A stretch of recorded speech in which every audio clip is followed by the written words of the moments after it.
City Hall, or Town Hall as it was at the time, was actually opened in 1873. The construction began in 1869.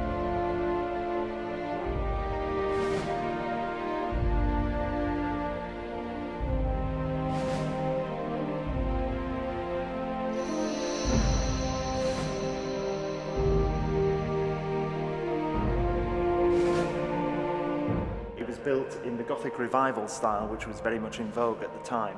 Bradford was the wool capital of the world, and therefore they saw themselves as like the new trading centres of Northern Europe, and so they built in the Italianate style, reflecting the Renaissance buildings in Italy from their heyday.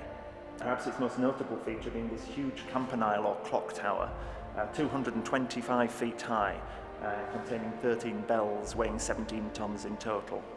It was said to have the very best peal in all of England when the building was opened in 1873.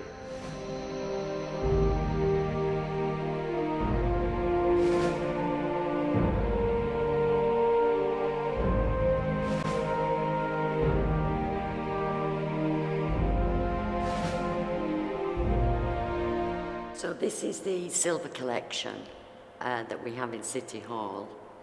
Most of the silver that we do have was presented to the city from retired Lord Mayors, big businessmen, starting from 1873 and going towards present day. There's also the mace that precedes the Lord Mayor into a council meeting. We also have the china that we used when the Queen came to open Centenary Square. We're now a metropolitan council, so all the chains of office that were in the outlying districts, Shipley, Queensbury, Shelf, Bingley, are now all situated in our silver cabinets.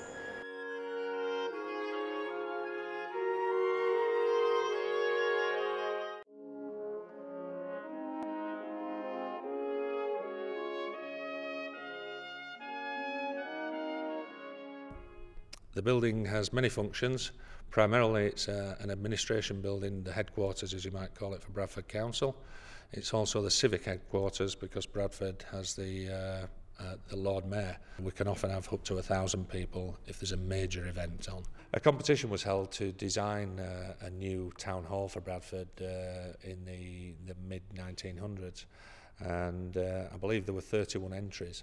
And Lockwood and Mawson were the local Bradford architects that were chosen. Examples of their work include the Wool Exchange, which is on Market Street close to City Hall, another fine building, and Salts Mill, which is very famous. It then cost somewhere in the region of £100,000 to actually furnish the building. The internal parts of the building are not just functional. Everywhere you look there's a lot of design work and a lot of real good craftsmen and pride that's gone into the work.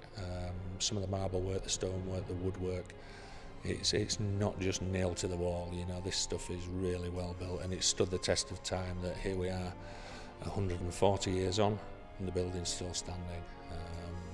It is a true testament to the Victorian skills.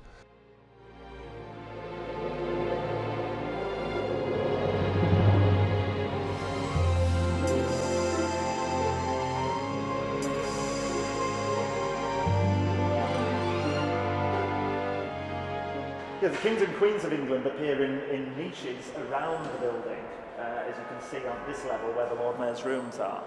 And there are 35 of them. And we also have Oliver Cromwell in the lineup, who wasn't a king, of course, he was a crown protector. But because of Bradford's history, Cromwell was included in the lineup, and I think we're only one of 3 town halls in the country who actually feature Oliver Cromwell. The courtrooms in Bradford have been kept. You must remember that town halls in the 19th century had everything in the one building. So you'd have a fire station, you'd have a town hall, you'd have a police station, and the courtrooms, of course, as well. By the time the 1970s came round, cities of this size had their own purpose-built courtrooms, and so they no longer needed the courtroom in the town hall.